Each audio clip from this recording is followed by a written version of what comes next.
Hello, everyone, and welcome back to American Ultras Talk. USMNT scraped by Saudi Arabia with a 1-0 win that, in all honesty, was not very convincing. It was a pretty mediocre performance, very boring, especially in the first half. But let's talk about it. Now, unfortunately, it's just me today. Yuri went to the PSG versus Botafogo game in the Club World Cup. Incredible upset there. So unfortunately, you're stuck with just me. Speaking on that topic, actually, let us know in the comments if you want to see a video after the group stage of the Club World Cup, breaking down everything that's happened and predicting the knockouts, because it's been a really incredible tournament so far. It's cool to see all these great teams, giants from around the globe, compete in the United States as kind of a preview for the World Cup next year. But getting into the game, and I think the best thing to do is first look at the lineup that Poch put out against Saudi Arabia. And before we start, I just want to preface something about this Saudi Arabia team. This isn't full strength. Obviously, we know the USMNT is not at full strength. I mean, the list of players that we're missing, you could probably create a starting lineup. Actually, not probably. You definitely could create a starting lineup of players that aren't in camp that is way better than the starting lineup of players that are in camp. But I think it has to be said that Saudi Arabia are missing some of their best players as well, most notably Salem Al-Dosari. Of course, I think by far their best player, the left winger for Al Hilal. A lot of their best players play for Al Hilal, and of course, they're all at the Club World Cup, which is why they have somewhat of a B team here, which makes the performance a little worse in my eyes. But anyways, looking at the starting lineup, and Poch decided to not change a single thing after the 5-0 win against Trinidad and Tobago. And I guess the mindset there is you won a game pretty comfortably, ignoring the fact that it was against a very weak opponent. But I guess a win determines that all the players are rewarded with keeping their spots, which honestly, I don't love, just because we did see bad performances from certain guys in that game against Trinidad and Tobago. We talked about that after that game. Guys like Patrick Adjumong, who, by the way, again, we'll get into the performances, but once again offered next to nothing today. Guys like Sebastian Berhalter, I didn't think was very good in the first game. Now he ended up getting the assist in this one, but outside of that, I don't think he was great. Max Arston, of course, somehow has started every single game of the camp. He's the only one to start all four. I don't know why John Tolkien is even here if he's not going to be given the chance, because I think it's pretty clear to anyone who's watched both of them play that Tolkien is not only a better player, but also a better left back. Arston obviously plays as more of a wingback slash winger for his club, and that is just more of what he is. But anyways, I don't really love the decision to go with the same starting 11 fully. I think the one thing that I can say that I liked was Matt Fries staying in goal. I think that Poch said pre-match that Matt Fries is now the USMNT number one. It's his job to lose. He's overtaken Matt Turner, and I think that's a good thing. I think goalkeeper is the one position more than anything where the league that you play in doesn't matter as much, because at the end of the day, the saves you're making, they translate across leagues. Shots are the same everywhere. If they're the same quality, a shot to the top corner is the same in MLS as it is in the Premier League or La Liga or Bundesliga or anywhere like that. So I think that is something that we can overlook, the difference in quality of the leagues, especially when you have Matt Turner who isn't playing anywhere. Now, that being said, his transfer to Lyon, maybe he regains his form next season and wins back the spot. I'm all for it, because we need someone in goal. Even with Fries, it's still probably the weakest position we have.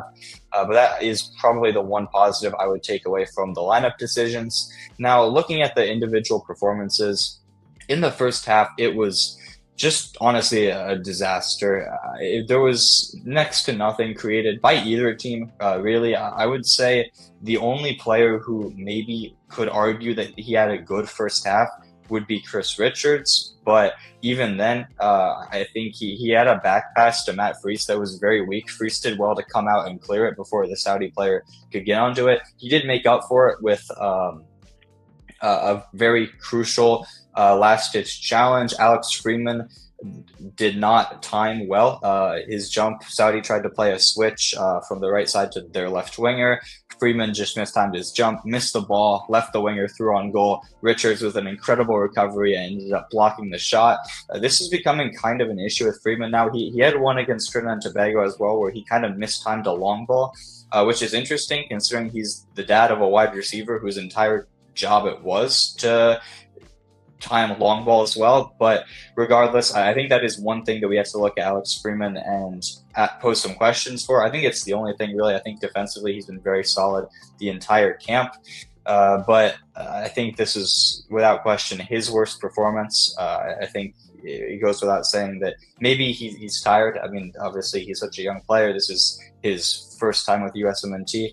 I don't think it would be the worst thing to give him a rest for the game against Haiti, since, of course, we're already into the knockouts, and see him fully back rested and healthy for the knockouts. Whoever we end up facing in the quarterfinals is probably going to be a tough match. Onto the center backs. Like I said, Chris Richards was very good in the first half. I thought he was very solid at the back consistently. The only mistake, again, like I said, that mistimed back pass to Freese that Freese did well. Freese really didn't have anything to do in the game besides that. He made one save. It was a good save, but nothing spectacular. He continues to not have a lot to do in these games, but he does everything that is required of him. If I were to rate him, his performance, I'd probably just give it a 6. Nothing special, but again, he's doing everything we can ask him to do based on what the opposition are threatening. So it's fair enough. I would actually be very interested to see if he would have saved the shot from the Saudi player if Richards hadn't have blocked it. But Tim Ream as the other center back partner for Richards, this is one of the biggest things about the lineup that I don't get. I don't understand why Tim Ream continues to be favored over Mark McKenzie. Not only is McKenzie playing better at a higher level, not just that he's in a better league in Ligue 1, he's actually playing at a higher level within that league. Tim Ream's been quite poor for Charlotte. Now, some of that is playing out of position, but also how are you going to have a guy starting for the national team who can't even break into his position in MLS? It doesn't really make much sense. It's a similar argument to Ajimong, who also hasn't been good for the same team, Charlotte FC.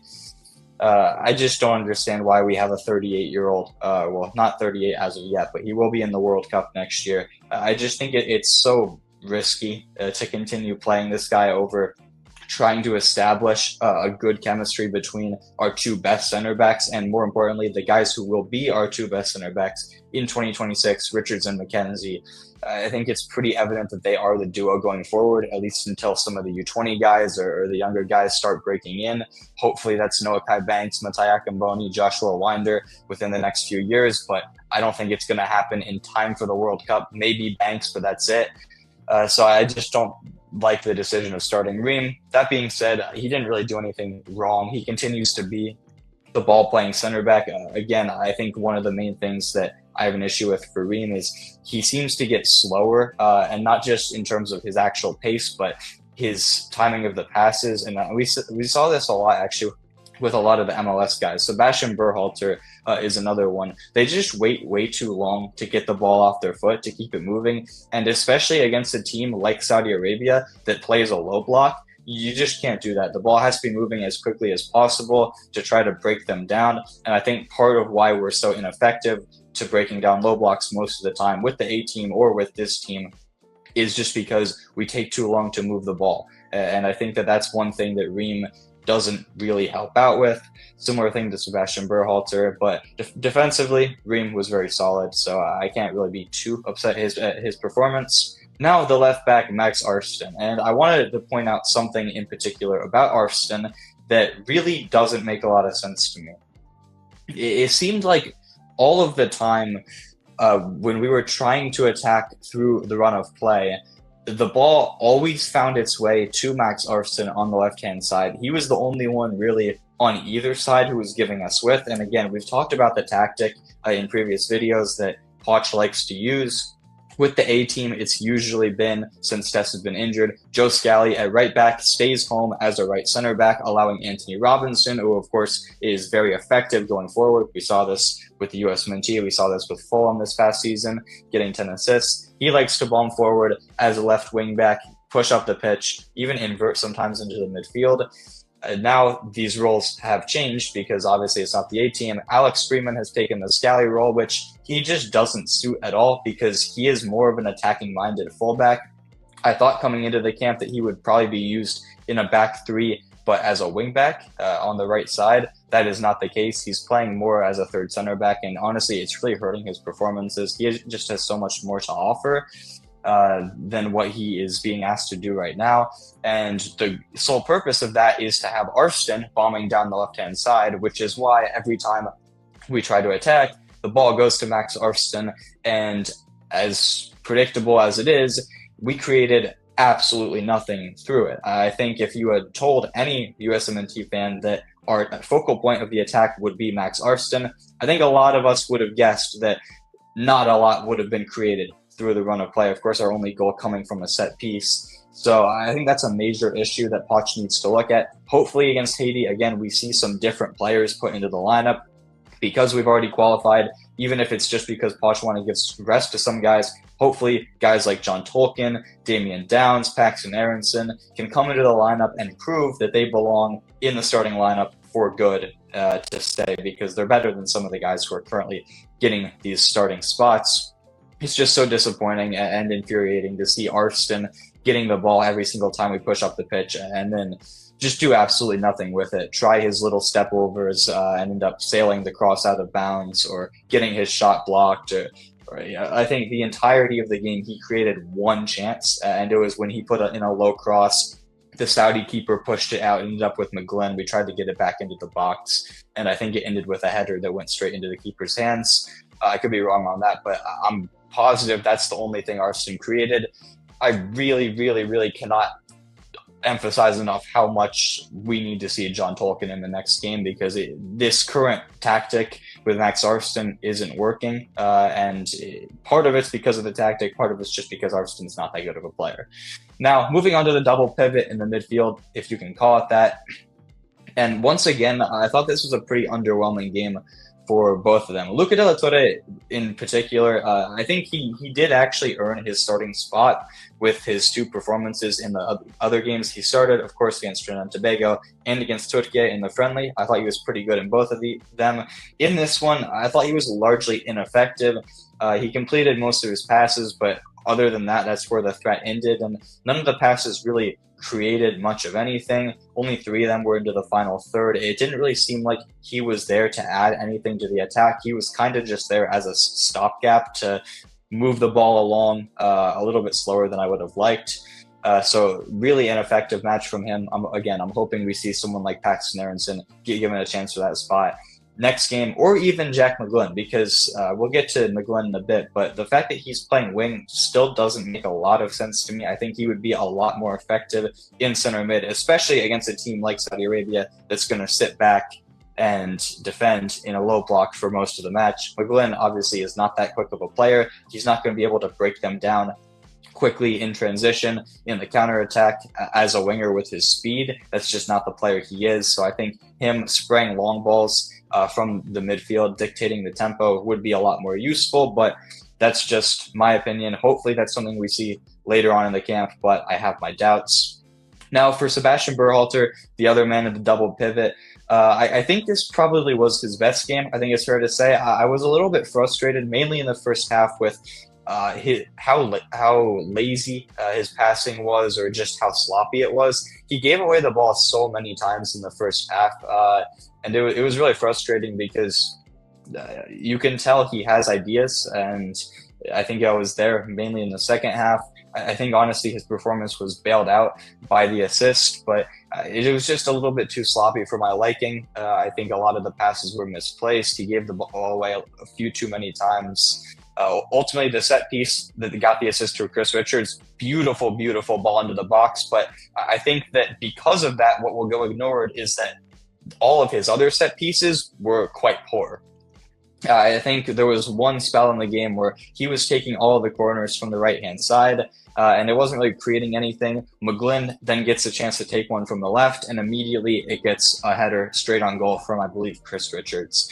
So again, it was a nice set piece, but outside of that, I think his performance is getting a little bit too overhyped by some fans that I'm seeing on social media. Is good for him to get the assist. Hopefully that'll inspire some confidence going forward. The one thing that I will say to support him is I really liked the mentality that he showed after Tyler Adams got pushed late in the game by a Saudi player. He was up in their faces, ready to fight, ready to defend his teammate. And that's the mentality that we want to see from all of our players. I think we knew coming into the camp that he would bring that. Of course, being the son of not only a former national team manager, but a former national team player, he understands what it means to represent the USMNT. He's not taking the chance for granted. And I truly do appreciate that, because that's a mentality that is so rare with the USMNT these days. So that's something I liked. And overall, I think Berhalter probably raised his stock from this game. I would just like to see him take care of the ball a little bit better in his next start. Now, moving on to the attacking three players. You have the two wingers, which was Diego Luna, Jack McGlynn, and the 10, which was Malik Tillman. Tillman and Luna kind of interchange a lot. I mean, both of them are primarily number 10s. They can both play wingers, so you see them switch positions a lot. McGlynn stays on the right-hand side. There was one instance where he came over to the left. I think it kind of confused the team because it ended up leading to a giveaway, but while we're talking about McGlynn, I think it's fair to say this was his worst performance so far. Not that he was anything bad, he just wasn't as special as the other two starts that he got. He didn't really create as much. He had one or two balls into the box that created something, but overall, I would have liked to see better. And again, I think it's just because playing winger against a low block is just not going to work for him. Yeah, I just don't think it's the right thing to do tactically. There's a lot of questions that I've had tactically for Poch. This is one of the bigger ones, at least for this game. Maybe second only to the Arfston thing that I talked about earlier. It just doesn't seem to make much sense. I think starting someone like Quinn Sullivan or Brendan Aronson or even Paxton Aronson on the wing would have made more sense. Someone who's quicker, someone who can break players down one-on-one more. If Haji Wright was available, seeing him start this game would have been fantastic, whether on the wing or up top. But I just don't think it was the right decision player personnel-wise. McGlynn was okay, definitely not at his best. We've seen better from him this camp, but he wasn't bad by any means, which I guess is a positive. For Diego Luna, I was actually very disappointed by Luna's performance, because I will say the one thing that you can always say for Luna is he always tries things, and having a player like him there in the lineup against a low block is useful, because he is the most unpredictable player we have probably in the entire player pool. I think when he gets the ball, you just never know what's going to happen, and having that against a team that's going to defend for most of the match is useful. It just felt like most of his ideas didn't actually end up working out. Maybe that's because of the tactics, maybe that's just because of Luna on the day. Regardless, I just don't think it was his best performance. He's still been an overall plus this camp, so it's nothing to overreact to too heavily, but I think it is notable that the best team that we're probably going to play in this Gold Cup until the latter stages, he did struggle against. So that's something to note. Hopefully he's better his next start. His spot with the USMNT A team still isn't really in question for me. I think he's closer to being a roster lock for the World Cup than any of us would have imagined. Malik Tillman, I thought he was all right. Again, very solid defensively.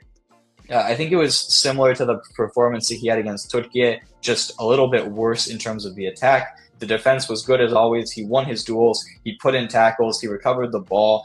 I think that's something that's been great to see from him this camp, is really the effort, because I think coming into this summer, there was a lot of questions around him and Johnny Cardoso about, did they actually care about the national team, because their performances for the USMNT as of yet had not reflected their great form they had showed for club. For Johnny, those questions are still there. Hopefully in the latter stages of this Gold Cup, he can get chances to put that to bed, although I have to say he has not helped himself so far this summer with the horrible mistake he made against Turkey.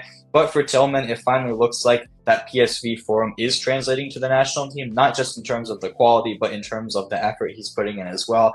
And that's one of the biggest positives, if not the biggest positive, that we can take away so far from this entire summer. I think that and the form of Chris Richards, who also has been very inconsistent in his career with the national team, those are the two biggest wins so far that we can take away. Hopefully, those two continue to impress because they have a real role to play, a very important role with the national team heading into the World Cup. So having them at their best is one of the biggest things we can take away from this summer, and it could even be the things that make this summer an overall success. But attacking wise, I will say I would have liked to see a little bit more from Tillman in this game. Again, it's a little bit hard to create chances when the opposing team is sitting 10 men behind the ball.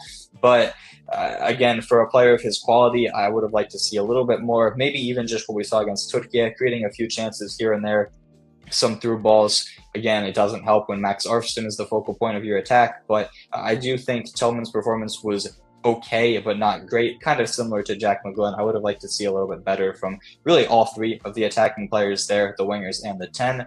But that leaves the final player in the starting lineup, which was Patrick Adjumang as the striker. And once again, very predictably so, he offered absolutely nothing. I think he was marginally better today than he was against Trinidad and Tobago, but again, that's not saying much. I just think it's criminal how Poch continues to insist with him.